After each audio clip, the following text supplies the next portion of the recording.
And we're back once again, only on It's Last Call. Last Call at the Alcohol, only on the lastcallpodcast.com. And joining me here on location, well, this man will be, he was, he's getting ready. He's getting excited. Next weekend is the big fight. But before we do that, we got to recap this weekend's fights, the news, the retirement. And, well, he's on top of everything as usual. I give you one of the best MMA analysts in the world. I give you from Eurosport UFC, MMA Odds Breaker podcast, and several other sites, including Topology.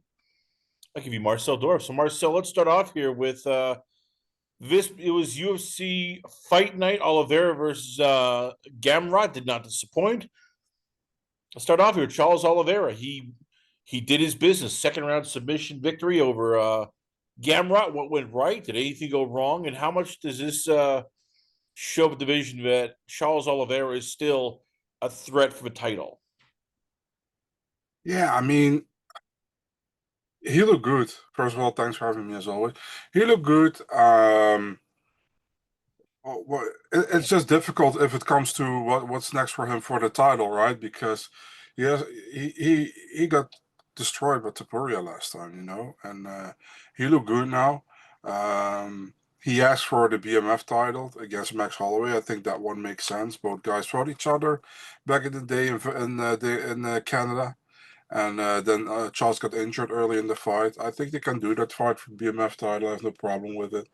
Um, yeah, that fight makes a lot of sense, I think, and it's a fight I would love to see because I think both guys are still pretty good, and both guys always come to fight. It's an interesting one. I think Holloway is open to it. I think the UFC actually wanted to book it for this year, but the Rio card came and they needed Charles on that card, so yeah, they can book that for next year. I think I love to see it, man. Was this getting back to this fight?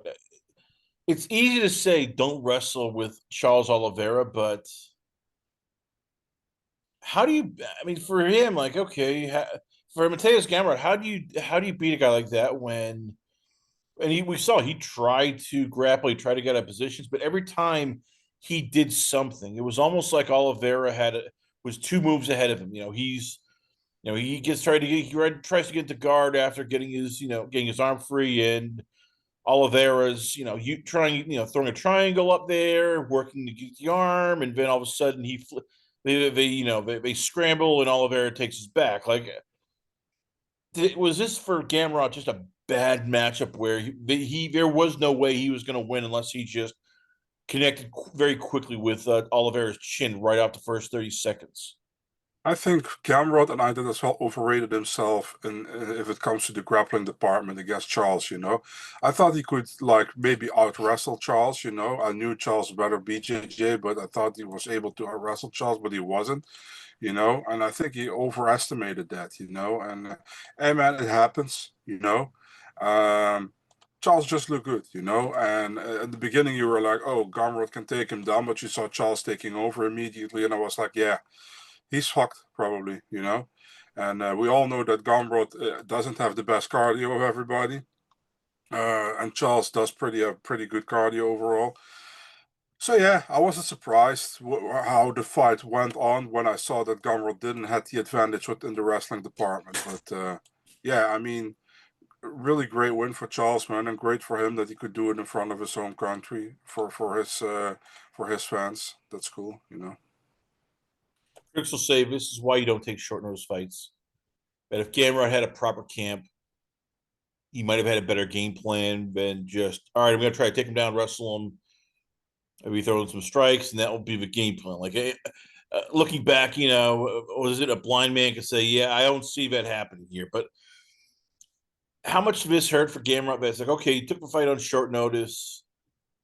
Oliveira, even with a full camp, is tricky as hell. And this should reaffirm to fighters: do not take short notice fights against elite guys because you're putting yourself right behind the eight ball immediately.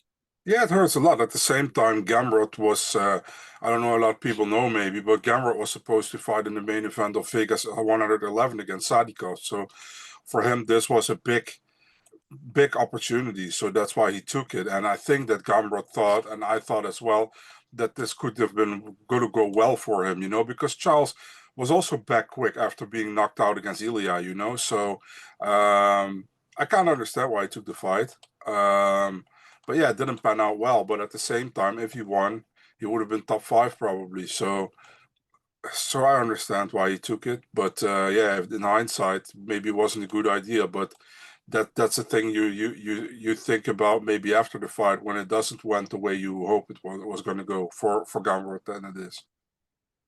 So where does Gamrot go from here? Because we talk about it's not, in some ways this should be held against him. He did the UFC a solid. He took this fight on short notice.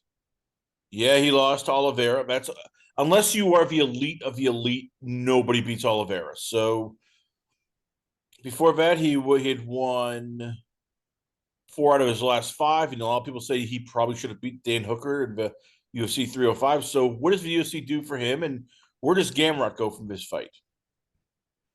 It's a bad loss for his career, man. It's not that will maybe not be held against him, but there's a chance for him, you know, to get in the top, and those are chances he failed in doing a couple of times already. You know, he failed against Dariush. He lost his spot against Dan Hooker. And when he lost to Guram when he made his debut, although the Guram and the Hooker fight, I didn't agree with the decision. You know, I mean, the Dariush fight was pretty clear. He lost that one, and he got the win over Arman, which I had Arman for the one winning, but he got the win there. You know, so he got some good wins under his belt. You know, the thing is, like, every time he gets the opportunity to finally get to that higher contender spot, you know, it doesn't show. He doesn't show up, or he loses against better opposition. You know, so I think for him, yeah, I mean, he will stay around the top 10 somewhere. You know, probably, and yeah, I mean, the UFC will either give him another opportunity against a higher guy if he wins a couple, but I think right now maybe they will rebook the Sadikov fight, man, which they want to do at first. You know, I wouldn't be surprised with that. Um, yeah, they're probably going to try to build another prospect over him, you know, because they see he's not making it to the actual top right now. So you know how the UFC is, you know, they give you an opportunity, they maybe give you 2, and if they're like, yeah, you're not going to make it, now you're going to be a stepping stone for someone else, you know, it's always like that. Well, let's go to the co-main event. It was Davison Figueiredo versus Montel Jackson. Split decision win for Figueiredo. This is a tough fight, and I think it almost says more about Jackson and Figueiredo because we knew what Davison was. He's a former champion. He's a guy that we know is top 5, top 10 at bantamweight. When you look at this fight, what did you take out of it? For, More about Davison or more about Montel Jackson? for me, it was a clear win for Davison, man. I had him 2 rounds to 1. I think Jackson won the last round, you know. I felt like Jackson was super hesitant in the fight, man. He didn't look like himself.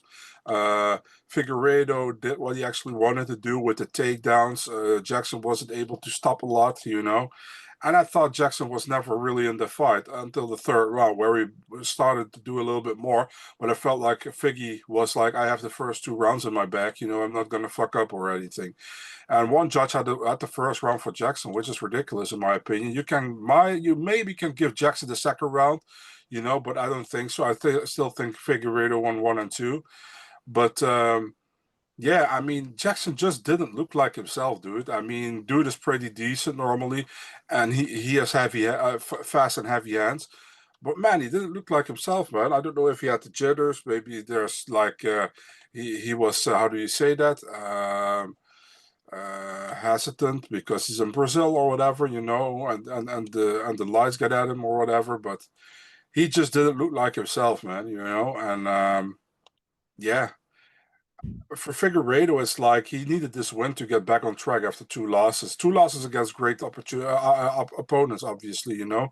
But you never want to go on a three fight losing skid. So good for him that he won, and I think he deservedly won. You know, for me there was no doubt that he won the fight. Actually, I had him 1 and 2, so I was actually surprised that it was a split decision. But yeah, for Jackson, man, I feel like every time Jackson gets this step up in competition, he doesn't show up. He had it against Ricky Simone the last time he lost, and then it took him like 6 or 7 fights before he got another shot at a top opportunity. and then he loses again, and it felt like so unnecessary how he lost, you know. But yeah, I mean, good win for Figueiredo, one he needed in front of his home crowd, which is cool. And yeah, pretty much Oliveira and Davison kind of saved the night on the main card for the Brazilians, you know. So let's start off here with Davison. Where does he go? Because he, as you said, he's dropped 2 fights in bantamweight. You know, Peter Yan, Corey Sandhagen. By the way, you know there's no, don't feel bad about that. Those 2 guys almost beat everybody. Were He, you know, they've some people have said Sean O'Malley. I credit to Sherdog. They were pitching Sean O'Malley versus Davison Figueiredo makes a lot of sense. What about you? Is that something, or do they give him somebody maybe like David Martinez or Ayman Zahabi next? Man, If I want to Zahabi see. wins his next fight. Yeah, I want to see Sean O'Malley against Sandhagen, man. So I'm not keeping that for Davison. Yeah, why not? If Zahabi wins against Vera, I think you can do him against Figueiredo. I think that's a good. That would be a good fight, man. I actually like that one much better. So yeah, let's do that. For Montel Jackson, where do you go with him? Because you said was this because he was just not ready, or was this because he got skittish because it's Brazil? These fans get very hostile, and we've seen fighters sometimes go, oh, yeah, you want me to die? What the hell's going on here? We don't say this kind of crap in America. What the hell's going on? Yeah, bro, who knows, man? I don't know. I have no idea. But in my opinion, Montel didn't look like himself last night. And I mean, that can also, listen, that can happen by different factors. But the thing is, like, don't want to say too much about it because I don't want to, how do you say that? Talk down Figueiredo's performance, you know? So, um, Rob Font if makes sense, then Rob Font versus Montel yeah, Jackson. I mean, that's good as well. You know, that's good as well. Rob Font makes sense. I mean, Montel Jackson can fight a lot of guys in the bottom of the top 15 or just outside the top 15, you know. So, yeah, they can do that as well. Rob Font, why not? You know. So this brought tears to your eyes. I know you're going to say no because Marcel Dorff never cries, but this brought tears. I know it did because it brought tears to me. It's official, fans. Jose Aldo is retiring. He went in the ring. Brazil wanted to, get the sort of, it's like in the NFL where a guy signs a 1-day contract so he can retire with the team. This was Jose Aldo coming out with his family, walking into the cage and announcing his retirement. It's official. So I gotta ask Marcel, were there tears? And for you, was there like, no, you can come back. You can still come back. You did this before, but goddamn, Jose, we need you to save the bantamweight division. We're Rob versus Aldo too. It can still happen. We can make it work. Ah, man, I mean, listen, if Aldo doesn't feel it anymore to fight, you know, he should retire, I think, you know. I love Jose Aldo. I've been a massive fan of his for his whole career, almost since his WEC days. In my opinion, Jose Aldo, and I don't care what anybody else says, in my opinion, he's still the GOAT at featherweight, you know. Besides him losing to Holloway twice, Volkanovski once, and McGregor, for me, he's still the GOAT, you know. Nobody did what he did in that division for such a long period. Um, Overall, amazing guy, amazing fighter, a real like a treasure to the sport, in my opinion. Overall, good guy. I don't know how you can be a fan of MMA and not appreciate Jose Aldo, because there are actually a lot of people who I see still shitting on the dude. But yeah, man. I mean, listen, if his heart not in it anymore, you know, he shouldn't fight. That's what I always say. If your heart isn't in it anymore, you shouldn't fight. And yeah, I love Jose Aldo, always did, man. I think he's a really, really amazing fighter. Um, Dude is just a legend, in my opinion, you know, and I think a lot of people agree with me on that. And I hope everything he does next will be great, you know. I hope he doesn't go to big UFC or whatever, you know, but I hope yeah, he does well in the rest of his life, man, you know. He was choking back tears. You could tell this meant a lot because he walk as he said, he is the king of Rio. Yeah. He is basically to them like the favorite son. He could do no wrong. He could probably drop kick a baby seal, and they would go, "That Dave Seal deserved it here." But do you think he'll be able to stay away? because he's a fighter at heart, and he's he put his gloves in his on the middle of a canvas. He's bro. enjoying the crowd, but in deep down, it's like, BKFC fight me, Jimmy Rivera. God damn it, that sounds damn good. Bro, these fighters are all the same, man. You know, if they give them a lot of money and they ask them to come back, they get that itch again and they're gonna fight again. So, I mean, an MMA retirement is pretty much nothing like officially saying, you can retire and the same guy can come back in a year. You know how these guys are. So yeah, most like let's say 90% of them when they retire, they will fight next year probably. So listen, as long as he's healthy and he's good to go, I don't mind. But he's getting older, and maybe it's a good time to retire and to search for other things to do. I'm just saying, there's next June 16th, there's going to be a UFC White House card. Dana makes a call. He goes, hey, you need an opponent. It's a UFC White House.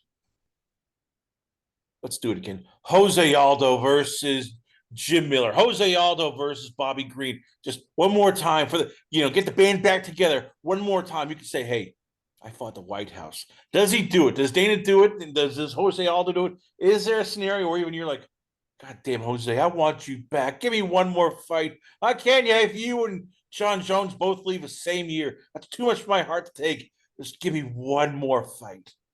Maybe if Dana brings the back, there is always a possibility, I would say.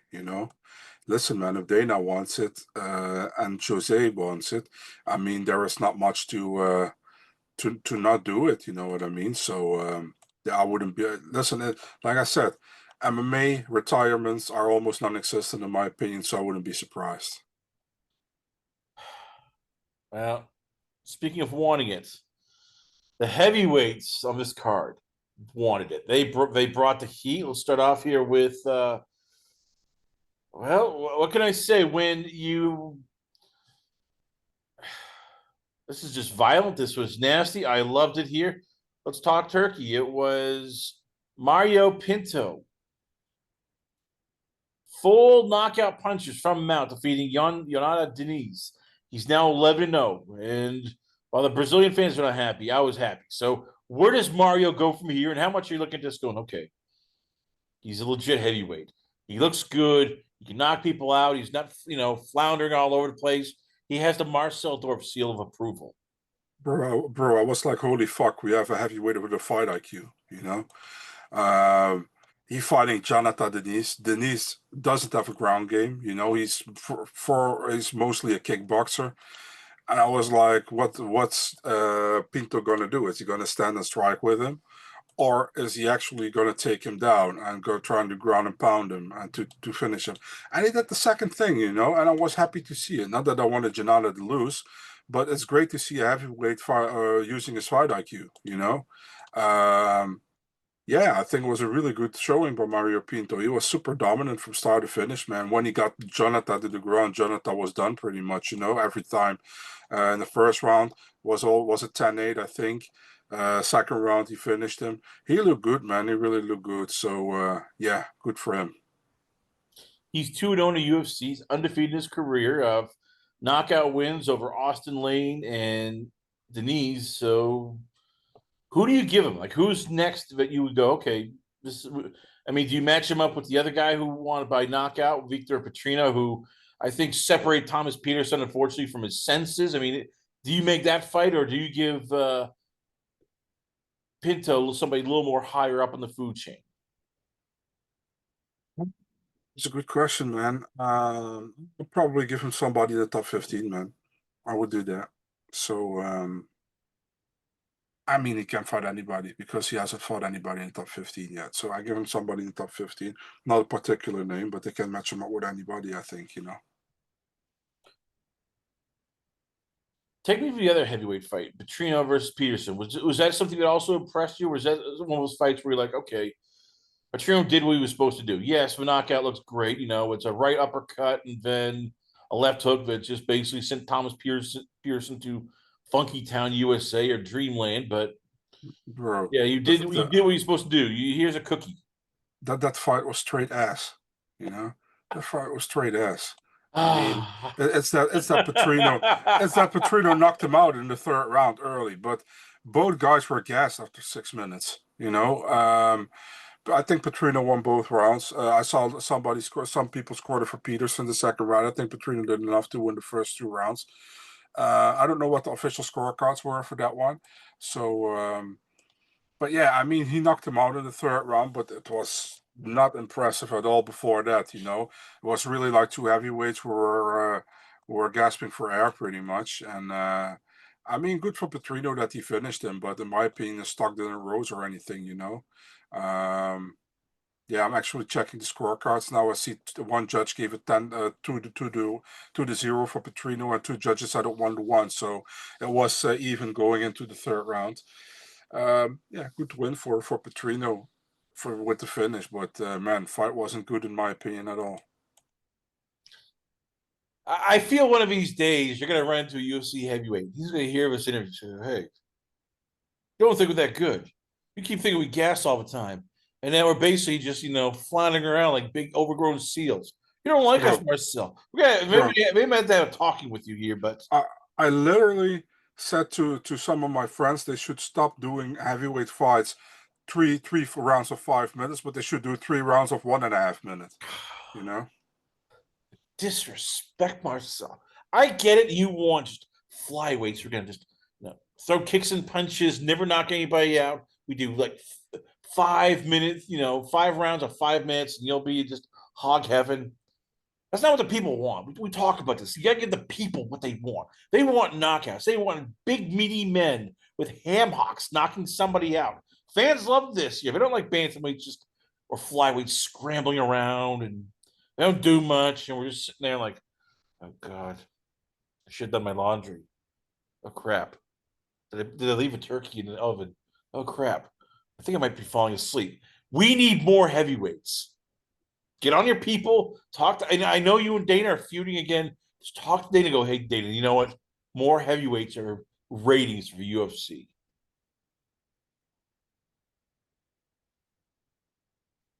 what you want me to say? Say yes. It's a great idea. No, it's a bad idea. But one thing that is a great idea is giving a beautiful, attractive, badass submission artist a fight she can win, setting her up for success.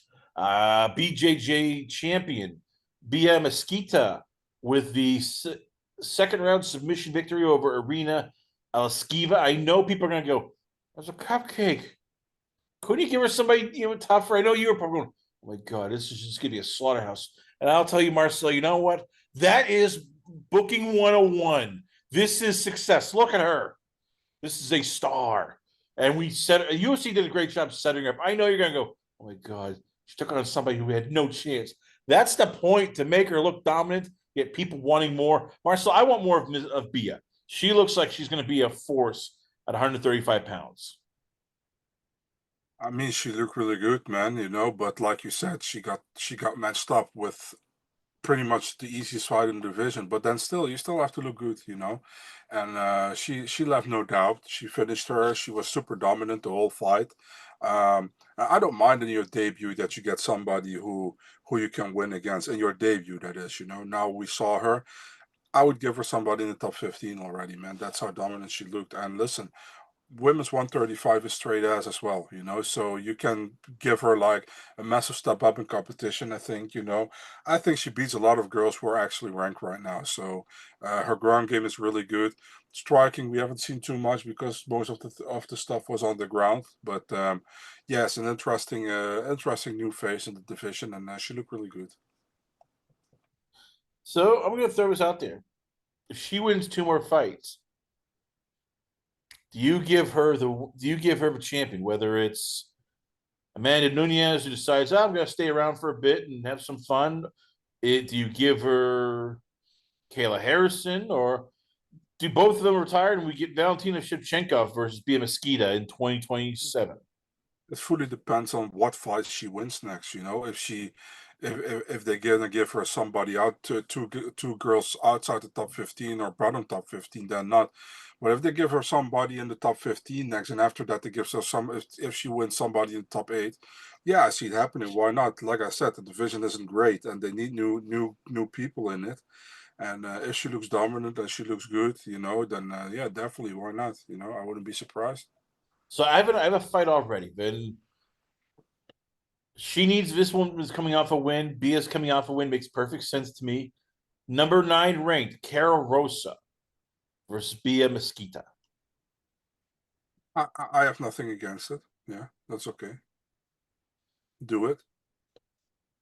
Wow, usually you're like, no, this fight makes no sense. No, Chris, this fight is terrible. Chris, what the hell are you doing? Why? Bro, that division is straight ass, for a lot of people who are in it. Like, not let's say the top 6 is okay, but besides that, that division isn't really good.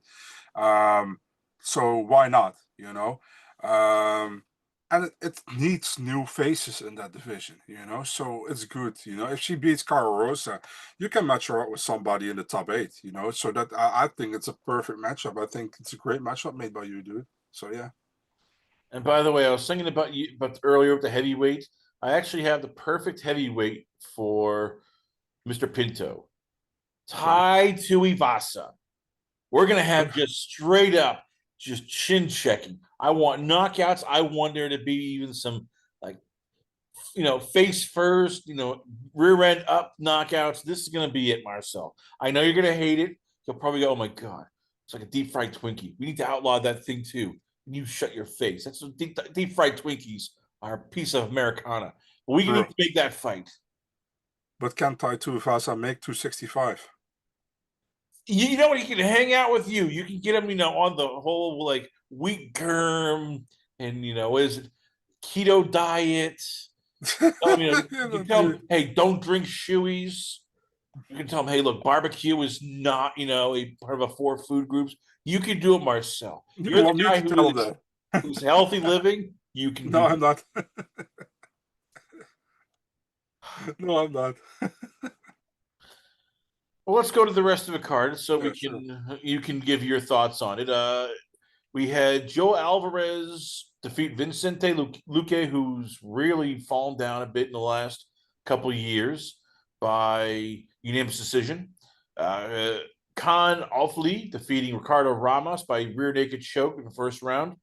Michael Aswell defeating Lucas Almeida in 142 of first round punches. We had Rafael Filo winning for the Brazilians against Clayton Carpenter with a Kimura in the first round, 442. Lucas Rocha defeating Stuart Nickel by unanimous decision in a flyweight fight, which I know you were like, yes. The rest of us went, nah. Julia Polistri defeating Carolina Koliozak, who I think Carolina, after getting knocked out, it might be time to retire. I hate saying that, but it looks like it. And finally, Luan Lacerda defeating Simon Oliveira, who came into this fight at friggin' 155 pounds after basically just eating himself out of the first weight. So good for Luan for actually winning this fight, because if Oliveira won, I probably would have lost it. You would have just demanded a federal investigation in Brazil for why the hell did that Chubba Chub allowed to fight at 155. So tell me about the card. In your opinion, was it good? Was it bad? Was it, as you called, ass? Or was it one of those things where you're like, okay, it was worth the price of admission? That was overall pretty good, I think, man. Let's talk about all the fights that we haven't discussed. I mean, Luque against Alvarez. I think the referee made a big mistake in that fight. He stopped the fight for an eye poke. Then you saw in the replay that it wasn't an eye poke, so then it should have been a TKO. He just let it continue. Totally biased by him, in my opinion, for the Brazilian. And it wasn't great for Luque, man. That fight should have been stopped earlier, in my opinion. Good win for Alvarez. Ramos against Offley, I have a problem with that fight for the simple reason that Ramos had him on the ground, and Offley pretty much used the cage to his advantage to go up and then climb him on his neck and choke him out. So not a clean win, in my opinion. But yeah, he got his first win, so good for Offley. But in my opinion, it wasn't a clean win. As well against Almeida, yeah, there was a lot of controversy with that one because Almeida looked compromised with his right hand already during the weigh-in, so it was super swollen. Didn't use his right hand. Also, in the fight, didn't use his right hand, and Aswell finished him early. Great win for Michael Aswell, man. Happy for the dude. He's a good dude, and yeah, he already had a pretty decent debut, against Oki on very short notice. He lost that one, a weight class up. Now back at his normal weight class, gets a win in the first round. Good for him. Then Jeff Alfilo, who got robbed of a performance of the night bonus, in my opinion, against Clayton Carpenter.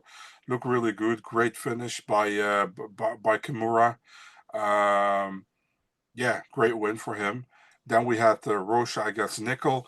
I felt like Rocha did really good, man. I mean, Rocha stopped every single takedown pretty much of Nickel, and Nickel needed the fight to go to the ground. And besides that, he didn't have anything standing for Rocha, so really good win for the Brazilian there.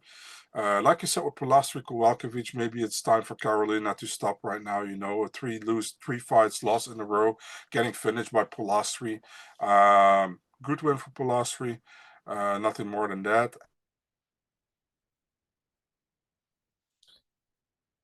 So Simon Oliveira, Yeah. why the hell is he allowed to fight? I mean, Uh, I get it sometimes. Like, okay, you're a couple of pounds over, fine. Like this dude was 11 pounds over the weight class. Like, at hmm. what point were you like, okay, just I get the UFC doesn't they abhor canceling fights if they have to. Like, I bet they were in tears when Muhammad Usman got injured and they couldn't put Walter Walker in there. They probably called you like, Marcel, can you fight? And you went no, and they went no, but god damn it, 10 pounds over the friggin' weight class, and they literally told me if you come over at 156, we might not let you fight. Mhm. What the hell? Yeah, I don't know, man. I don't know. I was already surprised that he was still on the roster, to be fair, with 0-3 record. Now he's 0-4. I don't know. I really have no idea, Chris. I mean, yeah, what can I say? I have no idea.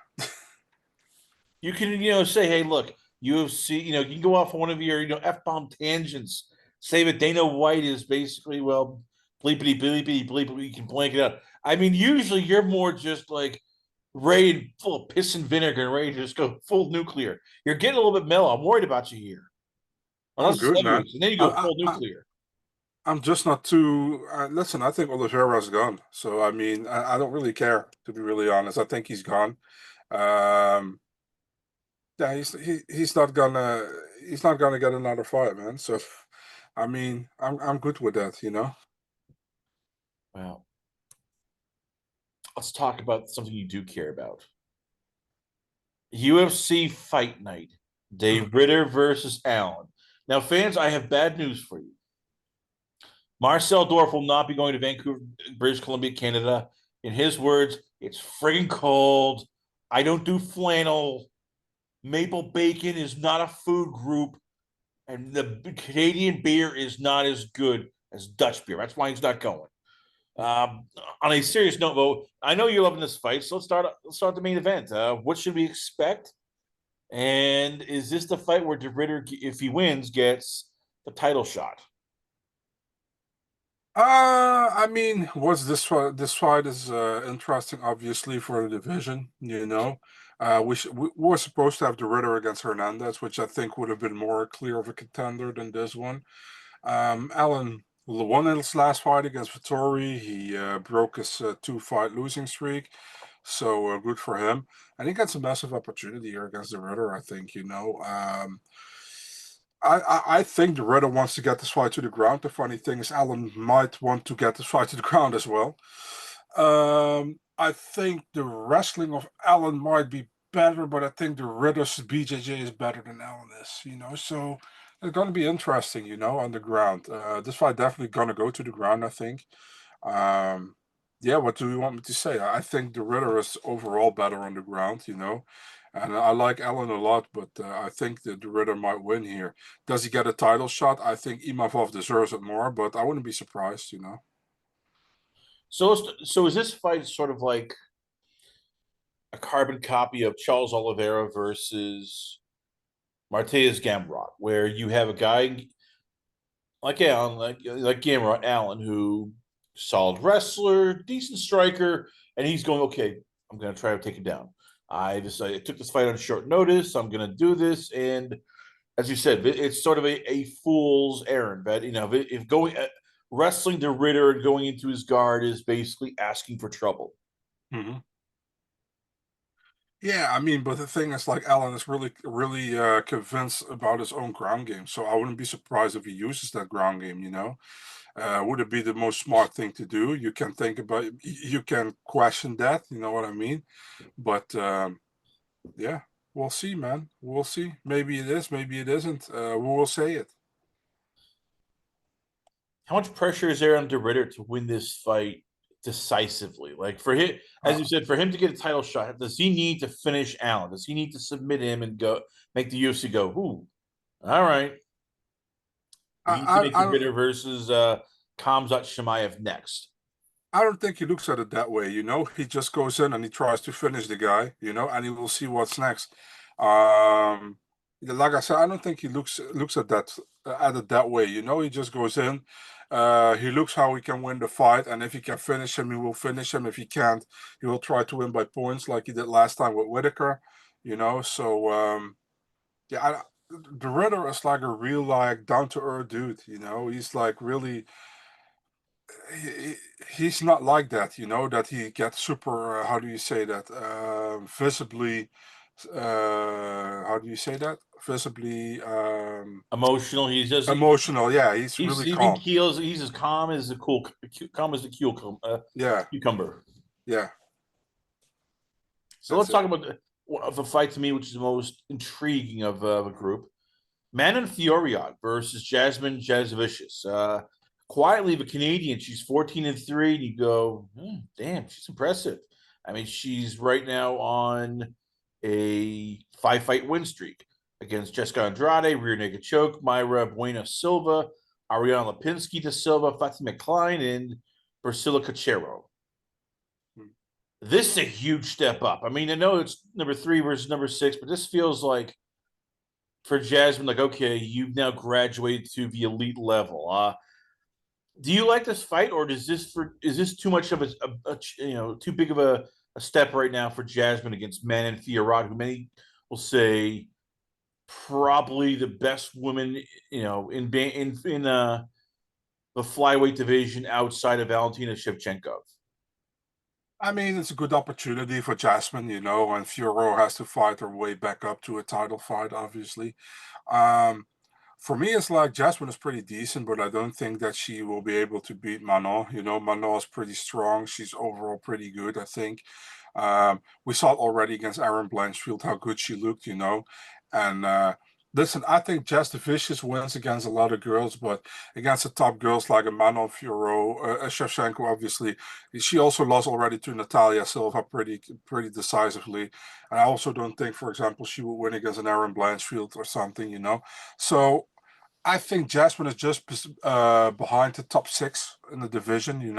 It's an opportunity for if she wins against against Fioro, she's close to a title shot. Although I think Natalia Silva is still in front of her, and Natalia got a win over her. So, but it can be an interesting fight for sure. But I would put my money on Manon, in this one. Eamon Zahabi versus Marlon Vera. Last time we talked about Zahabi, he was coming off a win over Jose Aldo. And I know online that was about as popular as, well, suggesting about certain political groups. Yes, people were pissed. Be that as it may, how do you like this fight? Is this a good fight for Zahabi? Is this a good fight for Vera? And does the winner of his fight all of a sudden find himself one step closer to maybe a fight with Corey Sandhagen or Sean O'Malley? It's a great fight for Sahabi, and it's a winnable fight for Vera, I feel like, So I think it will be pretty competitive. Um, Listen, Marlon Vera, I always thought like he's decent, but I never see him as like a top guy in the division, but definitely a mainstay. And Zahabi still has to prove it to me that he's a top guy in the division. He won against Aldo last time, but it wasn't like super convincing, but he got to win. Um, I think it's a winnable fight for both guys, to be honest. I mean, Zahabi is on a good streak. Vera kind of disappointing in a lot of fights lately, in my opinion. But still, I mean, I don't see Zahabi as like the top of the division yet. So I think Vera can do work against him. At the same time, Zahabi fighting at home, he will have the home crowd behind him. I think it will make a difference. I think we'll go to a decision, probably a close one. I think both guys have the qualities to win here. I would lean Sahabi, but I wouldn't be surprised if Vera wins in this fight. I think it will be super close. Co-main event: Kevin Holland versus Mike Mallet. Holland for being only 32. You look and go, holy crap! He's fought almost everybody. This is a guy who has a 43 fight career. Mike Mallet is a guy who's still younger. We're trying to figure out what he is. I mean, he's 5-1, but is in the one step up against Neil Magny. He lost by grounded pound. How do you see this fight transferring out or playing out? And who do you like between Holland and Mallet? It's pretty easy, to be honest, man. The thing is, like, if Mike Malott is not able to beat Kevin Holland, they should stop trying to push him because he's Canadian. Kevin Holland is pretty much how he wakes up the day of the fight. Sometimes he looks really good, and then he looks like, who the hell is this guy? Is this the Kevin Holland we saw last time, pretty much? So it's always very difficult. I think Mike Malott can beat him, because I think Kevin Holland. Um, Listen, Kevin Holland can show up and he can finish Mike Malott out of nowhere, but the same Kevin Holland can also lose to whoever in the division because he doesn't feel great that day, or he doesn't feel it that day. So it's always really hard for me to pick a Kevin Holland fight. I think Mike Malott can finish him if he wants, but the thing is, like, you will see that Kevin Holland will win because I think Mike Malott can win this fight. But the thing is, like I said, if Mike Malott loses this one, they should stop the how do you say that, the experiment with the Canadian, putting him high on the card and hoping that he will pan out to be the next big thing. And I hope for Mike Malott the same thing doesn't happen what happened to him in the Neil Magny fight, where he was dominating for 14 and a half minutes and then gets finished. So but yeah, we'll see. I'm taking Malott in this fight, but hey man, if Holland wins, wouldn't be surprised. I always pick wrong. If I pick Holland to win, he loses, and if I pick Holland to lose, he wins. So yeah. In another Canadian versus American fight, you got two guys who are feeling the heat a bit. You have Canadian Kyle Nelson, the monster, taking on Matt Frivola at a lightweight fight. Nelson last time out, not just lost, but was overweight and lost. Matt Frivola coming off a 2-fight losing streak. Who needs this win more, Frivola or Nelson? I feel like Nelson needs it more, man, to be honest. Definitely because of the weight miss last time. He's now going to 155. And listen, the difference is Kyle Nelson is a good fighter, but he's not always in fun fights.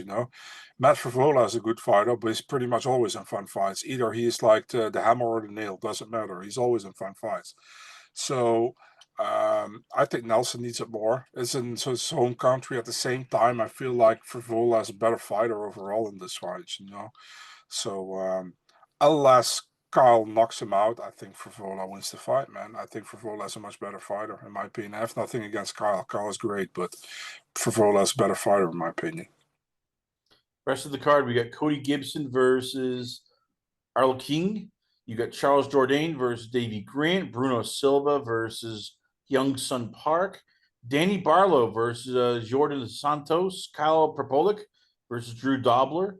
Stephanie Luciano versus Ravenna Oliveira.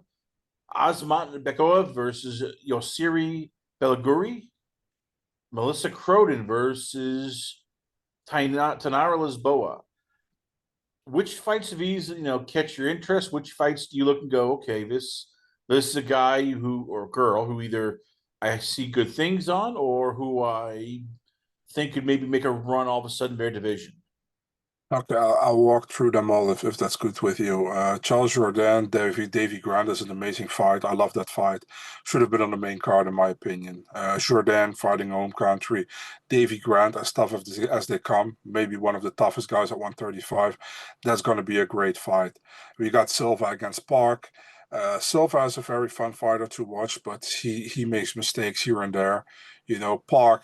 Park is a really good fighter. I know he lost to Tyra, but man, I mean, that's no shame in losing to Tyra in his first main event last time on short notice. Danny Barlow against Santos. Danny Barlow goes up in division, after losing to Sam Patterson last time, fighting Jordan Santos. Santos lost to Ozzy Diaz in his debut last time. Listen, I don't know how much of the size difference will be when they're next to each other, but Danny Barlow, purely on talent, should be able to get this win here, in my opinion. Then we got Kyle Prepolek against Drew Dober. Listen, man, I know Dober's chin isn't what what it was before, but he should be able to beat Kyle Prepolek, because there's a huge difference in the quality, in my opinion. You got Stephanie Luciano against Ravina Oliveira. Oliveira fought at 135 in her last fight. She drops down to 115, fighting Luciano. Still, I think Luciano's pretty decent, although she lost last time, but I think she's decent. Bekoyev against Belgari. Belgari is from my home country. He's fighting Bekoyev. His debut for Belgari. Super difficult fight, I think. Bekoyev pretty all round, can strike, can grapple. Belgari is first and firmly a striker. So if Azamat takes it to the ground, I think Azamat should be able to win. I hope, obviously, my countryman does well, but got to be honest here. And Croden against Lisboa, yeah, it's interesting. Croden, new Canadian girl in the UFC, making her debut. Lisboa, she started well in the UFC. She lost last time against Luana Santos. Difficult one to pick. Listen, if this fight goes to the ground, Croden most likely wins because Tainara is really like a striker.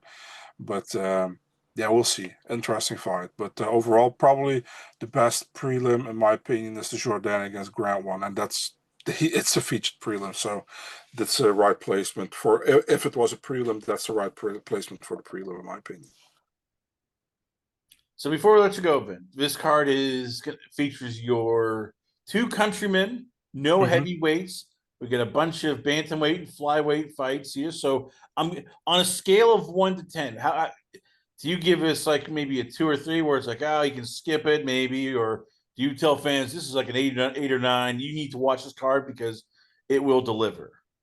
I mean, no heavyweight. Obviously, I give it a 10. No, I'm just kidding. I think a 7.58. It's a pretty good card, in my opinion. And who wins, Yeah. Ritter or Allen? I'm putting you on a spot here. You have money. You need to put it down. But degenerate gamblers are asking who should we bet on. Who's going to win between the Ritter and Allen? Yeah, if Brandon Allen hears this, I'm sorry, dude. I have much respect for you, but I'm picking the Ritter. Yeah, I think he should be able to win this fight. So yeah, for me, it's Renier the Ritter, and that's not because I'm from the Netherlands, but I really think he's winning the fight.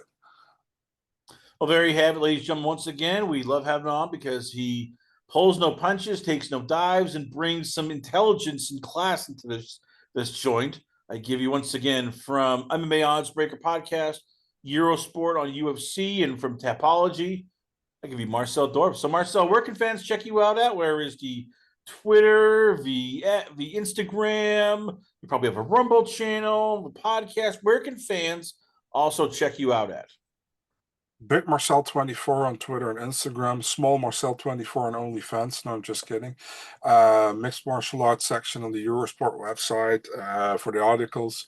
MMA Oddsbreaker podcast with Adam Martin. We will have one Sunday night. So yeah, I don't know how late that actually. I think that's. Let me think. What's 6:30 ET PM Sunday night. We have one preview and recaps of UFC events, and yeah, that's pretty much it. Chris, as always, thank you for talking, for inviting me, and talking to you. Always fun, and hope you have a great rest of your weekend, man. Marcel Dorff, ladies and gentlemen, once again, always honor and pleasure. Have you on the show. We come back, a lot more going on here.